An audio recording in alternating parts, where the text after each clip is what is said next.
The example that comes to mind when considering a regional conflict fueled in part by climate change reaching nuclear levels is the triangle that is Pakistan, India, and China.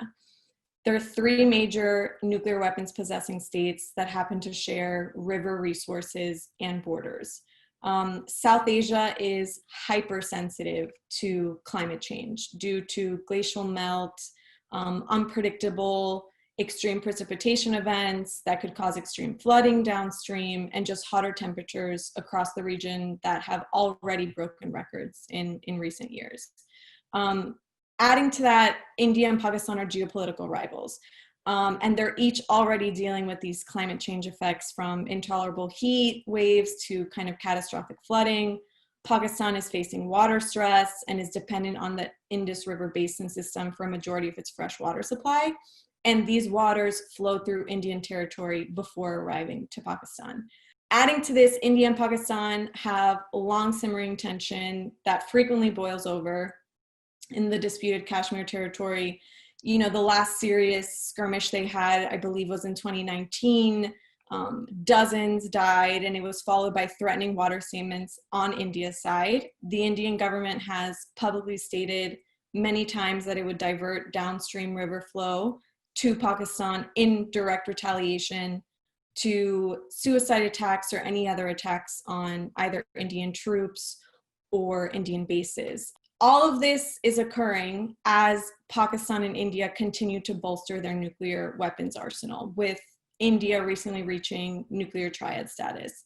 India and China also have their own set of issues. They recently had a fatal confrontation between their troops along their shared border along the Himalayas. And Beijing and Islamabad are allies. China has invested heavily in Pakistan, particularly in their nuclear energy sector. So I think the spark that would set off a conflict that could reach nuclear proportions would be perhaps Pakistan unhappy with the quantity, the quality of downstream river flow for some reason exacerbated by those climate impacts, either due to India actually manipulating downstream river flow by either withholding or damming, or releasing too much water, or even them simply threatening to do so at a time when tensions are already high because of Kashmir and Pakistan suffering some kind of water stress, I think could really be the boom that escalates that situation. Climate change, whether it's extreme heat in the Pakistan summers and the Indian summer, or even flooding or other disasters, could lead to sort of economic disruptions and cause the leaders of those countries to try to create external enemies and puff up nationalism. And that could lead, when you have two nuclear powers face to face like that across a tense border, anything that exacerbates that, including climate change, could make it much, much worse, and possibly even lead to an escalation of a conventional conflict, which in the case of India and Pakistan would likely go nuclear fairly fast.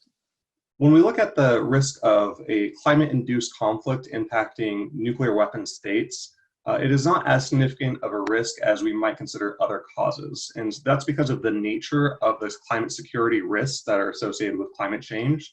It's primarily something that will impact things within a country on a population level, whereas the concerns when it comes to nuclear weapons are primarily driven by state-level concerns. And so when we look at the types of conflicts that we at least currently suspect would occur from climate-induced issues, those are largely going to be social and domestic things that do not quite rise to that level of a state versus state exchange.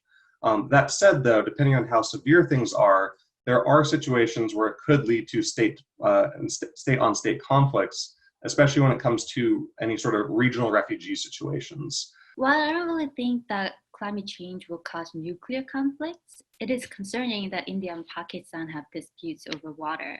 These two countries share water from the Indus Basin, which flows from India through the Kashmir region into Pakistan. If the water security problem becomes very intense, these three nuclear weapon states will likely engage in a desperate struggle for water, which is very dangerous. But when the water security problem becomes an issue of national survival, then we cannot rule out the possibility that these countries will be tempted to use nuclear weapons.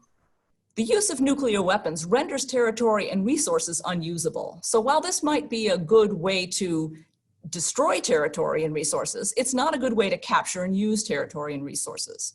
Currently, we see conflicts between India and Pakistan over water as climate change restricts rainfall. However, the use of nuclear weapons between these two nations along their shared border would make exactly the situation they're trying to get away from worse, because that's where the rainfall comes that goes down the Indus River and into the tributaries that supply the arguing parts of India and Pakistan.